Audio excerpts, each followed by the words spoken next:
What's up guys, I'm Zach and welcome back to another video. Today we've got the exciting launch of a new series and we will be looking at underrated brands that you guys should be checking out, starting off with this first brand of the series, which is Sweats Collective. Now I recently stumbled across this brand on Instagram and I really liked the fit of the clothes. However, of course, you never really know how the actual items are going to be in hand, but I did love the aesthetic that they were going for. Very minimalistic, and looking at the details of the cut, I thought that they got the proportions perfect. And personally, I was most intrigued about the hoodies, especially because when it comes to me and zip up hoodies, I'm not a big fan of zip up hoodies, only for the reason of the fact that they don't really fit the best, just because once you unzip them, they feel a bit too long. They don't really maintain that sort of boxy fit that, of course, you want from a hoodie. So typically, I do tend to stay away from zip up hoodies. And I actually would prefer zip up hoodies in comparison to just a regular hoodie because I think it's a little bit more versatile. If you're getting hot, you can unzip it. You're not going to ruin your hair by, throwing it over you. So I was very excited to check out this zip up hoodie. So without further ado, I reckon we check out that piece first, and that is the zip up hoodie from Sweats Collective. And man, can I just say straight up, and this is the gray variation I will be showing you right now. I love this hoodie and I think it's the best hoodie I've picked up all year. Honestly, I just love the proportions of this fit. You've got an elongated sleeve, you've got quite a boxy fit. It is very roomy in this hoodie. And as you can see, it fits quite cropped. So what I do love about this hoodie is that once you actually unzip it, it does maintain that cropped boxy look. Now, something to mention about the hoodie as well, I definitely really love, is the fact that they've sort of double lined the hoodie, which means it does have a much more structured fit, which means it's not just going to flop over like something you pick up from Kmart. It's very structured, it stands upright, which also means when you actually use it as a hoodie, it is quite structured. And that's something that I definitely love from hoodies, and I think it's a little bit underrated, especially when it comes to hoodies that, people don't really double line them, so they just sort of flop over and don't maintain that sort of elevated hood type silhouette.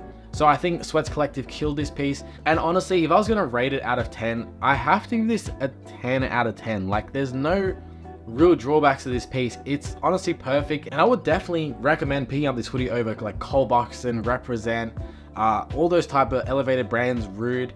And that's just because the price point on this piece it's ridiculous. It only cost me 140 Australian, which compared to the typical brands I'm purchasing from is quite a step down in price, but it definitely isn't a step down in quality. If anything, it's maintaining that level. Now, something to note about this hoodie, and I will quickly show you the black one on screen as well. Now, of course, it's got the same details as the gray.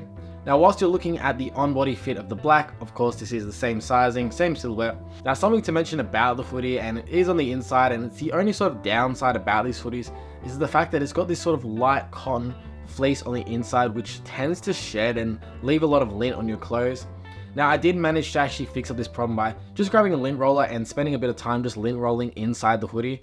I know it's a little bit tedious, but it is something to note, and it definitely will shed on your clothes, guys. Like, I wore a black t-shirt first when I tried on the hoodie, and I could see it all throughout, a bunch of lint left on my t-shirt.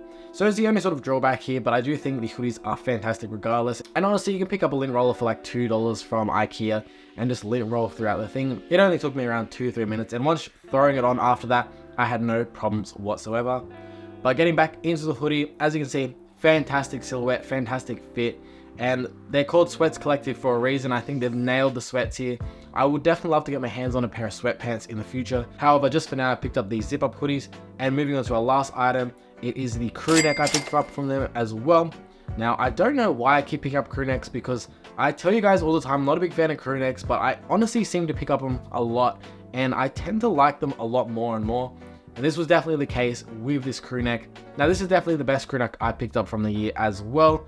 I don't mean to just sound sort of arrogant to all these brands that I pick up, especially when they're quite expensive, like Cole Buxton and Represent, and I do love those brands, but man, the fit on these is perfect. Of course, you've got that boxy silhouette once again with this Sweats Collective Crewneck in that beautiful gray all over, and you've got quite a tight neck collar. Now, I love my neck collars quite tight, and this is like really hugging my neck, and it's a good thing. I'm not complaining. I think it's fantastic, but it's just so different to have like something that's quite tight. You definitely have to push your head through this one a little bit, and that goes for the sleeves as well. The cuffs on the end of the sleeves are quite tight, which is great. I honestly think it just elevates the garment and the fit. It also comes with quite a tight waistband, which means you can just sort of flip it inside out, of course, with all crewnecks and hoodies I do that. And I think it just sort of brings the silhouette all together. And of course, you're finishing off that boxy fit, which means that once you're flipping it inside out, it is quite cropped on body. But I think, as you can see right now, it does look fantastic. Now, coming to what color I would prefer out of the gray and the black. I know there is a washed gray coming out of the future, which I'm definitely interested in picking up. But out of the black and the gray, I would highly recommend picking up the gray. I think it's just such a fantastic gray that they've used. It's very essential, very wearable. I did love the black, however, I think just black shows a little bit more type of dust and lint once it goes on it. And I think that's also because of the blend that they use throughout this. It does feel like a sort of polyester and cotton blend. It does feel like they've only used a little bit of polyester, which means it's still quite soft and comfortable. I think it just has a little bit more structure than you would typically find in just a cotton hoodie. And I think that's a great thing. I don't think that's sort of skimping out on any sort of details. I actually would much prefer that compared to an all cotton blend that just felt heavy and didn't really fit right and had no structure. So just something to keep in mind. With that being said, guys, I hope you enjoyed today's video. And if you guys did miss out on the sizing reference at the beginning of the video, I am 6 foot, 86 kilos, and 182 centimeters tall. So I definitely hope that helped in sizing reference wise. All items throughout this video were a size large, of course, as that is the typical size I wear, and I would recommend going true to size for anyone sort of looking to pick up the pieces, which, to be honest, guys, if you are thinking about it, just buy the bullet. You're gonna love it. I'll put my name on this right now. If you guys pick up anything from this brand, at least the hoodies or the crewnecks, you're gonna love it, and I will take the blame if you guys don't, but it's fantastic, honestly. With that being said, guys, if you enjoyed today's video, feel free to drop a like down below if you did. If you didn't, let me know what I could do better in the future. If you have any questions as well, feel free to throw a comment down in the comment section down below. I'm typically quite quick in replying to comments and any sort of questions and queries. And with that being said, guys, if you want to see more content from me, Zach, in the future, feel free to subscribe down below as well. With that being said, I hope you enjoyed today's video, and I hope to see you in the next one. See ya.